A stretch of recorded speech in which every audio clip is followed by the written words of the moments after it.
Hey guys, it's Glenn from glenscarcollection.com, and this is my 5,000 mile review of my 2017 Porsche 991.2 Carrera. In this video, I'll tell you what I like and don't like about the car, why I wound up buying this particular car, and my mods and my plans for this car in the future. Remember, if you like what you see, hit the subscribe button. If you're already a subscriber, hit the notification bell, like and share this video so our channel can grow, and let me know what you think in the comments below. All right, so this is a 2017, which is the first year of the 991.2 with the turbo. So now a turbo is essentially a trim model. All the 911s have turbos, and this is the base model. This car had a sticker of just over $100,000, and the options are Miami blue paint, which I think was a $3,500 option, standard manual transmission, sport seats, sunroof, which I've never really used. What else do I have? Sport exhaust, and upgraded Carrera S 20-inch wheels. So people just pull out in front of you. Oh my God.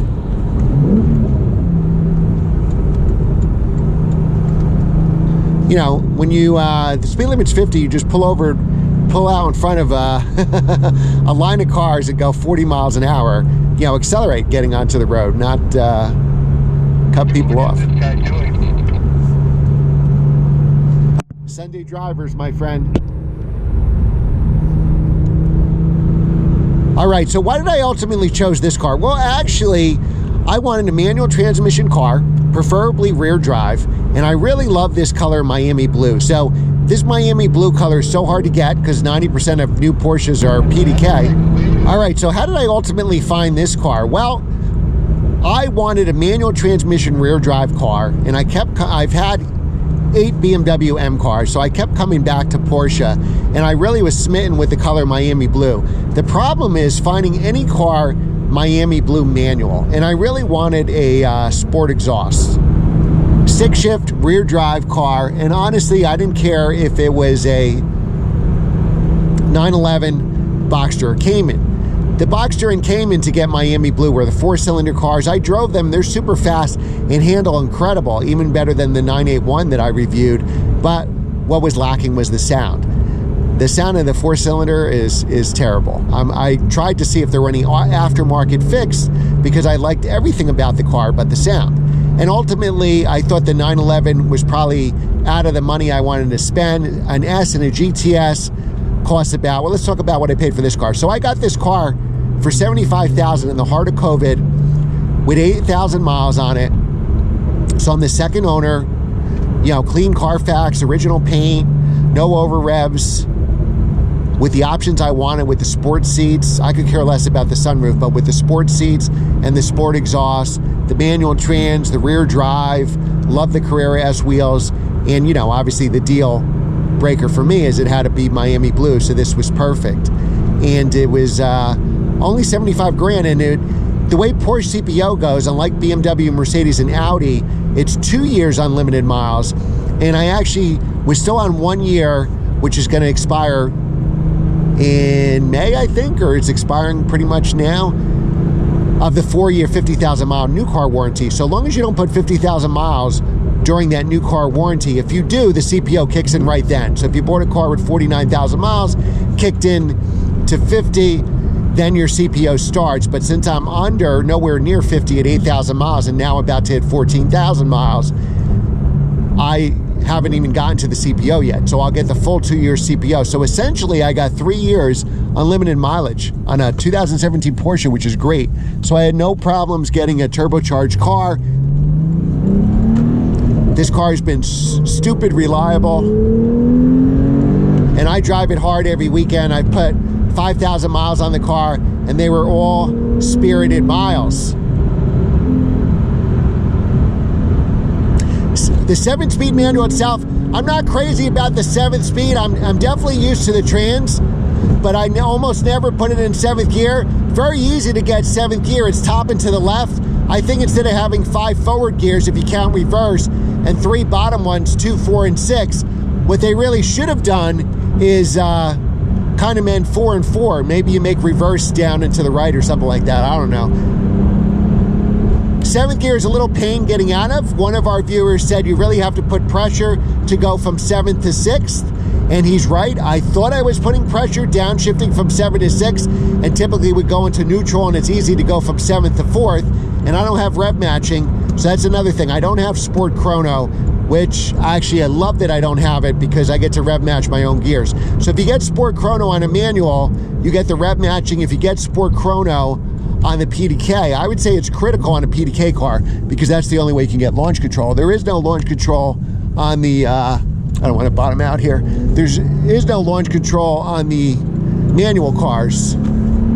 So you just need it for rev matching. Who wants to, you spend all the money on this car, why do you want to rev match? Now, I got this car in the heart of COVID in May of 2020, so I couldn't even go in the dealership. I literally bought the car, went down there, and I had to stand in the parking lot as they brought my car out. So it was a touchless delivery. I traded in my 2000 Audi S8. They actually gave me a pretty good deal on that. Luckily, it was an Audi Porsche dealer, so they didn't have to wholesale that car. It was a great car, so they could just sell it right then and there. I searched the country for a Miami Blue manual. Luckily, I found one exactly 100 miles from my house in New Jersey. It was in Pennsylvania, so it was a nice drive going there. Unfortunately, the weekend I had to pick it up was the one weekend in May we had torrential rain, and the Audi S8, with the all-wheel drive, it was unflappable in the rain. You could go there 100 miles an hour if you want on the highway. You wouldn't even know if it was raining. This coming back, the rain was so hard I had to pull over the highway just because I wasn't used to the car. It was rear drive. It doesn't have the ultimate grip that the Audi has, but it doesn't have the understeer that the Audi has either. So I'm so glad I got Miami Blue. That's going to help me keep the car. Like when I had my Interlagos Blue or Laguna Seca Blue E46 M3, Interlagos Blue E90 M3, I tend to keep the cars a long time if I know, if I like the color. As you know, I tend to get bored with cars, but definitely that was a plus for me. Somebody behind me? Keeping this color. This will keep me from getting bored. So now this car with similar miles, even with the almost 14,000 miles I have, I'm probably going to hit 14,000 miles on this drive, that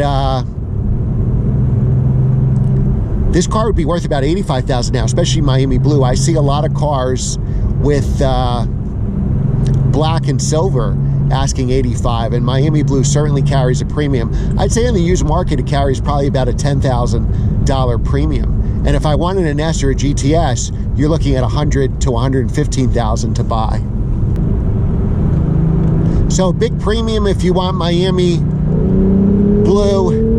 Big premium on just the base Carreras. So now, if you've never had a Porsche before, definitely start with the base car. I know people say, oh, I want to get a 911, I want to get a Cayman, I want to get a Boxster. It's got to be a GTS because that's the best one. Well, if you never had one before, how do you know that's the best one? Save your money, get the base model, see if you like it. You could always upgrade to a GTS at a later date. Same thing with the NSX. I always say, get the NA1 NSX, work your way to an NA2. If you can afford an NA2, fantastic, but you don't need that out of the box. Believe me, you don't. Mods planned, probably at some point an ECU tune. This car can make 500 horsepower, 500 foot-pounds of torque for like $2,000 with an ECU tune. My only concern, and the reason I haven't done it yet, is you don't get the full torque if you have a manual transmission, I guess to save the life of the clutch. So there's an advantage for PDK, is you can get that full tune no problem. For me, if I want to keep the stock clutch, then I have to, I could get most of the horsepower, but not the torque. So that's kind of a turn off for me. Now, the difference between the S and the GTS, they're certainly faster. They have bigger turbos, so they have more turbo lag. And they also have, since they're OEM, they have better cooling.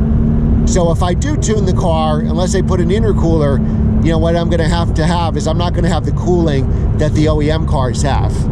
But I can get that power for $2,000 instead of $15,000. Now, will the GTS have a better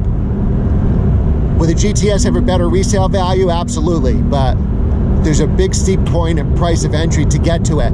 So always start with the base car first, see how you like it, mod it. You could always upgrade to an S or a GTS, and I'm going to tell you 90% of the time you're not going to do that because it's not really worth the upgrade on a dollar basis. You get 90% of this car for a lot less money. All right, so that's my 5,000 mile review. The cars I considered, what future mods are going to be, what I like. Anything I dislike? No, I really don't. I mean, this car is so fast for the street. There's no issue here at all. It's been everything I want, then more. It's really exceeded my expectations. All right, guys, thanks for watching. Remember to like, share, and subscribe, and I will see you next time.